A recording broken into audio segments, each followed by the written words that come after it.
ఆంధ్రప్రదేశ్ రాష్ట్ర కాంగ్రెస్ పార్టీ అధ్యక్షురాలు షర్మిలారెడ్డి నియమించిన పోలవరం నిర్వాసితుల సమస్యలు, పోలవరం ప్రాజెక్టు నిర్మాణం అధ్యయన కమిటీ క్షేత్ర స్థాయిలో పర్యటించి వాస్తవ పరిస్థితులు తెలుసుకొని రాష్ట్ర కాంగ్రెస్ పార్టీ అధ్యక్షుడు షర్మిలారెడ్డికి ప్రాథమిక నివేదిక సమర్పించి పోలవరం ప్రాజెక్టు సమస్యల మీద నిర్వహించిన ప్రెస్ మీట్లో పాల్గొన్న committee vice president, Congress party రాష్ట్ర అధికార ప్రతినిధి నారాపరెడ్డి కిరణ్ కుమార్ రెడ్డి. మీడియా మిత్రులందరికీ నమస్కారం అండి. ఈరోజు రాష్ట్రంలో పోలవరం ప్రాజెక్టు అది ఆంధ్రప్రదేశ్కి జీవనాడి. దీనికి సంబంధించినటువంటి పోలవరంకి ఏపీపీసీ అధ్యక్షురాలు శ్రీమతి షర్మిలారెడ్డి గారు పోలవరం నిర్వాసితుల సమస్యల పట్ల, అదేవిధంగా పోలవరం ప్రాజెక్టులో జరిగేటటువంటి అవకతవకలు వీటన్నిటి మీద కూడా ఒక కమిటీని నియమించడం జరిగింది. కమిటీ సభ్యులను మేమందరం కూడా క్షేత్రస్థాయిలో వాస్తవ పరిస్థితుల కోసం ముంపు మండలాల్లో పర్యటించడం జరిగింది. అదేవిధంగా పోలవరం ప్రాజెక్టును కూడా సందర్శించడం జరిగింది. ఈరోజు పోలవరం ప్రాజెక్టుకి సంబంధించి మనం మాట్లాడుకోవాలంటే రాజశేఖర రెడ్డి గారి మరణానికి ముందు, రాజశేఖర రెడ్డి గారి మరణానికి తర్వాత అనే విధంగా మాట్లాడుకోవాలి. ఈరోజు పోలవరం ప్రాజెక్టు ప్రతి వాళ్ళు అక్కడికి వెళ్ళి ఇది నాకలా అంటున్నారు, కానీ పోలవరం ప్రాజెక్ట్ అనేది రాజశేఖర రెడ్డి గారు చేసినటువంటి ఒక సాహస యాత్ర. ఎందుకంటే 2004లో ముఖ్యమంత్రి అయిన తర్వాత దానికి సంబంధించి డిపిఆర్ రెడీ చేసి కేంద్ర ప్రభుత్వానికి పంపిస్తే ఆనాడు యూపీఏ గవర్నమెంట్లో దాదాపు 17 డైరెక్టరేట్స్లో ఆ ఫైల్ తిరిగి 3 సంవత్సరాల తర్వాత 2009 జనవరిలో కంప్లీట్ డిపిఆర్కి సంబంధించి అనుమతులన్నీ కూడా వచ్చింది రాజశేఖర రెడ్డి గారి హయాంలోనే.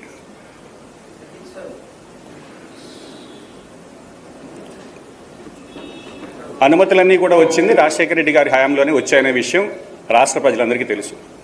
అయితే ఆనాడే సోనియా గాంధీ గారి దగ్గరికి వెళ్ళి సోనియా గాంధీ గారిని ప్రాజెక్ట్ దగ్గరికి 2 సార్లు తీసుకొచ్చి ఇది జాతీయ ప్రాజెక్టుగా ఉండాలి, జాతీయ ప్రాజెక్టుగా ఉంటేనే దీన్ని కట్టగలం, రాష్ట్ర ప్రభుత్వ నిధులు సరిపోవని జలయజ్ఞంలో కొంత దాదాపు 5,000 కోట్లు ఖర్చు చేసి రాజశేఖర రెడ్డి గారి పనులని అప్పటికే 33% పూర్తి చేసినటువంటి మహనీయుడు స్వర్గీయ రాజశేఖర రెడ్డి గారు. అయితే ఆ ప్రాజెక్టుకి సంబంధించి జాతీయ హోదా ఫైల్ అంతా కూడా రెడీ అయ్యి కేంద్ర కేబినెట్ దగ్గర జలశక్తి శాఖ పెట్టినప్పుడు ఎలక్షన్ కోడ్ రావడం, తర్వాత రాజశేఖర రెడ్డి గారు మరణించడం, రాజశేఖర రెడ్డి గారి మరణాంతరం విధిలేని పక్షంలో రాష్ట్రం విడిపోవడం జరిగింది. అయితే రాష్ట్రం విడిపోయేటప్పుడు కూడా ఈ రాష్ట్రం లోటు బడ్జెట్లో ఉంది, పోలవరం ప్రాజెక్టు జాతీయ హోదా ఇవ్వాలి అని ఆనాడు కాంగ్రెస్ పెద్దలు నిర్ణయం తీసుకొని విభజన చట్టంలో పెట్టడం జరిగింది. మామూలుగా జాతీయ హోదా ప్రాజెక్ట్ అంటే 60% of the grant will be మనకి సెంట్రల్ గవర్నమెంట్ నుంచి, 40% స్టేట్ గవర్నమెంట్ నుంచి ఉంటుంది.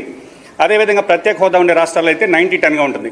కానీ ఒక్క పోలవరం ప్రాజెక్టుకి మాత్రమే ఆనాడు కాంగ్రెస్ పార్టీ 100% నిధులని కేంద్రమే భరిస్తుందని స్పష్టంగా విభజన చట్టంలో పెట్టిన పార్టీ కాంగ్రెస్ పార్టీ. అయితే రాష్ట్రం విడిపోయిన తర్వాత విభజన చట్టంలో పెట్టిన వాటిని కూడా విభజన హామీల్ని లేదా రెండు ప్రభుత్వాలు ఏమయ్యాయో రాష్ట్ర ప్రజలందరికీ తెలిసిన విషయం. మరి ఆశయాలు ఏవైతే ఉన్నాయో అన్నీ కూడా మరుగున పడుతున్నాయి.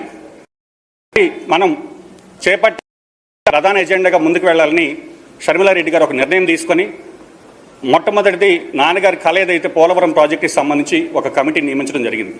రాజశేఖర రెడ్డి ఆశయాల్లో భాగంగా తన బిడ్డ ఆశయాల కోసం ఈరోజు రాష్ట్ర కాంగ్రెస్ పార్టీ పగ్గాలు చేపట్టి ప్రజల పక్షాన, రైతుల పక్షాన నిలబడడం అనేది చాలా శుభసూచకం. దీనికి సంబంధించి నిర్వాసితుల దగ్గరికి మేము వెళ్ళినప్పుడు ముంపు మండలాన్ని 2014లో తెలంగాణ నుంచి ఆంధ్ర కలిపితే దాదాపు 7 మండలాల్లో ఈరోజు ఇప్పటికి వాళ్ళకి ఎటువంటి నష్టపరిహారం ఇవ్వలేదు. 2017లో సర్వే చేశారు. ఆ కుటుంబాలకి 2017లో సర్వే చేసే నాటికి 18 ఏళ్ళు నిండిన వాళ్ళకి మాత్రమే ప్యాకేజ్ అన్నారు, అది కూడా ఇప్పటికి ఇవ్వలేదు. నిర్వాసితుల దగ్గరికి వెళ్తే వాళ్ళ కన్నీటి వేద అంతా ఇంత కాదు. 10 సంవత్సరాల నుంచి మమ్మల్ని ముంపు మండలాలని వదిలేశారు గాలికి. ఒక ఏదైనా కాలనీలు కానీ, వాళ్ళకి కనీసం టాయిలెట్స్ కానీ, రోడ్స్ కానీ ఏవి కూడా గవర్నమెంట్ శాంక్షన్ చేయట్లేదు. అదేవిధంగా మేము బ్యాంకులకి వెళ్తే కనీసం మాకు పంట రుణాలకు కూడా ఈ పొలాలు ఎలాగో మునిగిపోతాయని చెప్పి రైతులకు క్రాప్ లోన్లు కూడా ఇవ్వడం లేదు.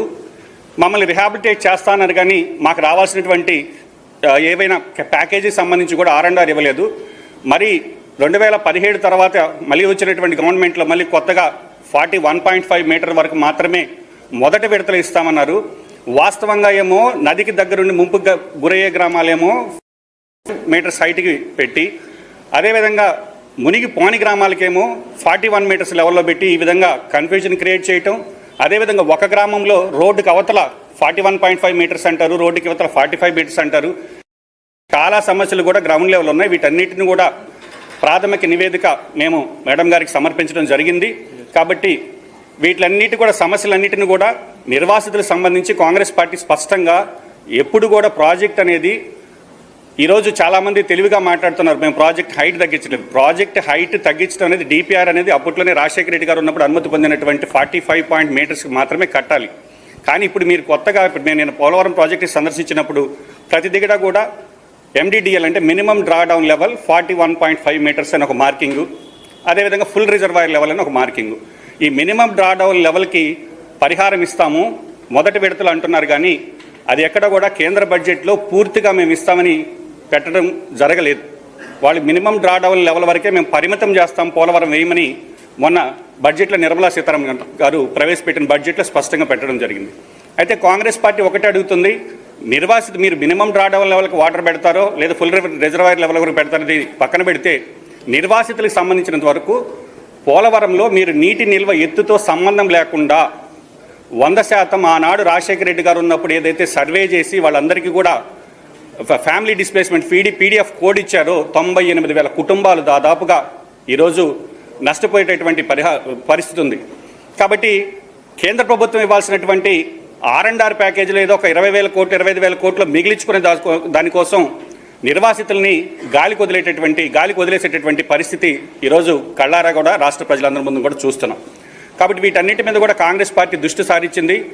రైతుల పక్షాన అదేవిధంగా పోలవరం నిర్వాసితుల సమస్యల పట్ల కూడా కాంగ్రెస్ పార్టీ చిత్తశుద్ధితో పనిచేస్తుంది. శ్రీమతి షర్మిలారెడ్డి గారి అధ్యక్షతన ఖచ్చితంగా రాబోయే రోజుల్లో రాజశేఖర రెడ్డి ఆశయాలు ఏవైతే నీరుగారుతున్నాయి, ఈరోజు కూడా మనం పేపర్లలో చూసాం, ఆరోగ్యశ్రీ బకాయిలు విడుదల చేయలేదు, ఆరోగ్యశ్రీ రద్దు చేస్తున్న హాస్పిటల్స్ కమిటీ ఈరోజు ప్రకటించడం జరిగింది. కాబట్టి రాజశేఖర రెడ్డి గారు ఎప్పుడు కూడా డబ్బులు పంచి దేవుడు అవ్వలేదు. రాజశేఖర రెడ్డి గారు ప్రజా సంక్షేమాన్ని గ్రహించినటువంటి వ్యక్తి. తిరిగి రాజశేఖర రెడ్డి గారి స్వర్ణయుగం, రాజశేఖర రెడ్డి గారి ముద్దుబిడ్డ షర్మిలమ్మతోనే సాధ్యం. రాజశేఖర రెడ్డి గారి ఆశయాల సాధన కోసం ఆమె వెంట ఈరోజు మేము కాంగ్రెస్ శ్రేణులన్నీ కూడా చిత్తశుద్ధితో పనిచేస్తున్నామని తెలియజేస్తున్నాం.